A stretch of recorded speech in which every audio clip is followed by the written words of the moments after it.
Good morning or good afternoon, depending on what time you're looking at this video. My name is Maguire. I'm the Green Economy Coordinator at the Department of Environmental Affairs and Development Planning at Western Cape Provincial Government. And I was also a member of the Food Security Cluster on the Provincial Disaster Management Response for the first 3 months of the COVID-19 crisis. So I'll be talking today about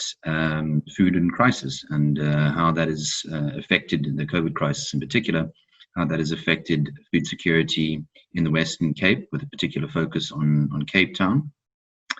And I think, the best way for me to be able to speak to this is from a chronological perspective. So one of the things that happened was that very rapidly after state president's announcement that we'd be engaging in lockdown,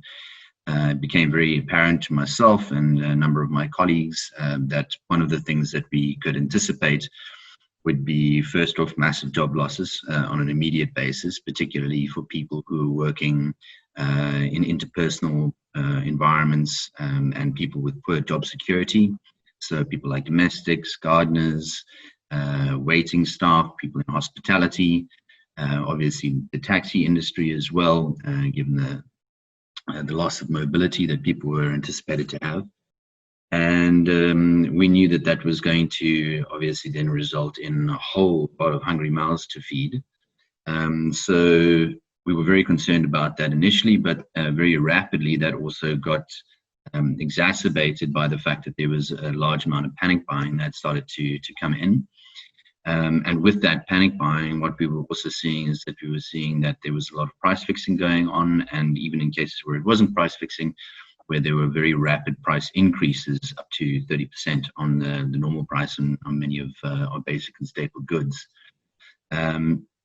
we were also concerned about supply chain interruptions, both from an export perspective and what that would mean for our export industries, particularly the agricultural industries, but also from an import perspective as well, in terms of what would happen to our food supply chains if we got into a scenario where we were starting to see larger interruptions, as we in fact did see with our maize imports as well at one stage. But in that, there also lay a certain level of opportunity insofar that we were aware of the fact that as a base normal, we have very high levels of food loss in South Africa out of the food system. We have about 12.6 million tons of food loss out of the food system every year. And of that, about just over 10 million tons is perfectly edible food. And that either gets lost at the manufacturing level, at the processing level, or the retailers. Although the retailers have gotten very good in recent years in terms of integrating their food that they can no longer sell into other feeding schemes. So actually the biggest single component is in the agricultural sector, where about half of that 10 million tons gets lost. So we were aware of the fact that there were going to be a number of pack houses that weren't able to clear stock, and obviously there would be a cost involved for agricultural firms in storing their foods in these pack houses, and then eventually a cost as well in terms of moving them into the waste stream. So we were very rapid to reach out in partnership with our colleagues at the Department of Agriculture at Elsenburg in order to be able to make contact with these agricultural firms to integrate this potential source of food loss into our food security response as well, through organizations like Red Cross, and then also at the same time trying to provide logistical support to that initiative through our colleagues at the Disaster Management Center, who were providing trucking and spacing and storage space and refrigeration to a lot of that food that was coming through, and trying to channel that into wet food distribution, and particularly into NGO networks, given the fact that the state focus around food provision was going to be done certainly initially through the provision of food parcels, but we were also very much aware that even in situations around disasters the procurement processes still do take time, and we knew that there was going to be immediate need in terms of being able to feed a lot of hungry mouths. But as we started to get into the process of rolling out the food parcel system, which did take quite a long time, admittedly, we were beginning to look at what some of the challenges were, and really that we started to realize quite quickly that from a logistical perspective, it was incredibly challenging and becoming more and more so by the day as the food insecurity crisis worsened. So what was happening was that where we were tying into distribution networks, very often they were getting challenged from a security perspective, and we're having vehicles being attacked, stoned and burned and various other things like that, which made it very challenging, even above and beyond the difficulties of going through the process of trying to identify who should, get a food voucher, who should not. And certainly, I mean, we put 50 million rand into the purchasing of food vouchers, but given the scope of the problem, it was going to be very difficult to be able to try and prioritize people effectively and to really ensure that you were addressing the most needy, and potentially not ignoring some people that really should be deserving as well. So given the challenges that we felt around that,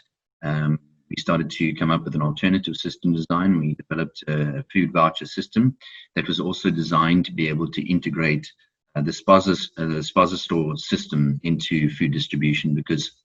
first and foremost, we wanted to be able to ensure that we retain jobs within that sector and we retain people's livelihoods, but also because of the distributed nature of spaza stores within informal settlements and in townships. What it would mean is that you would have less people being required to go to central points,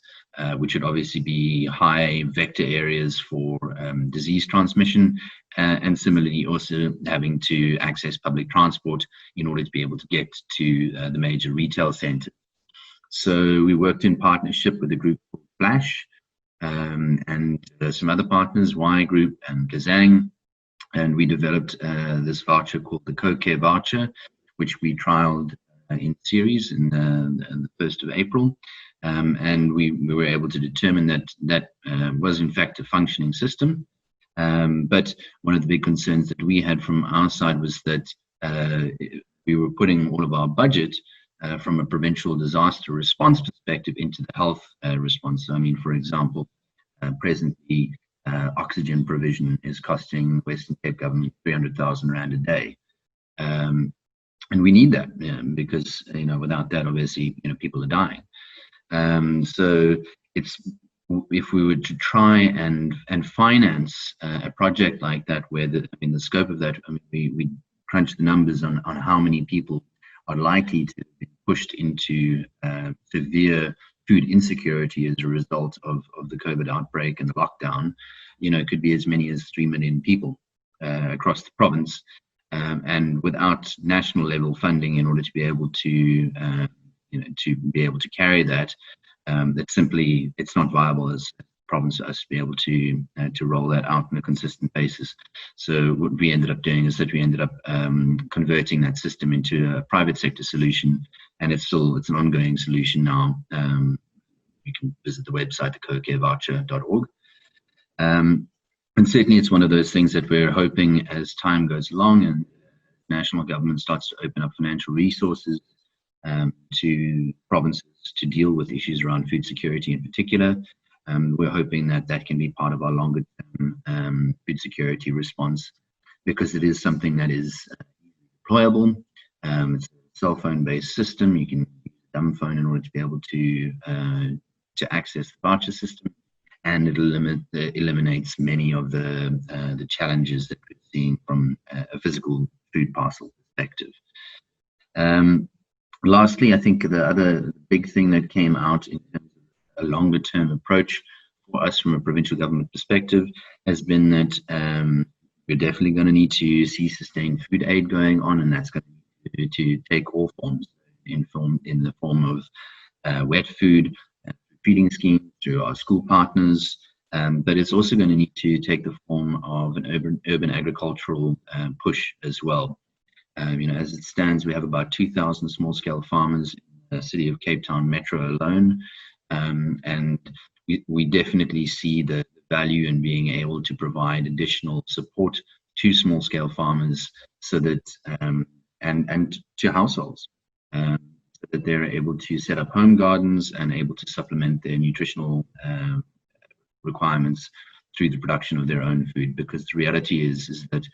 this is going to be a long fight that we're going to have to deal with,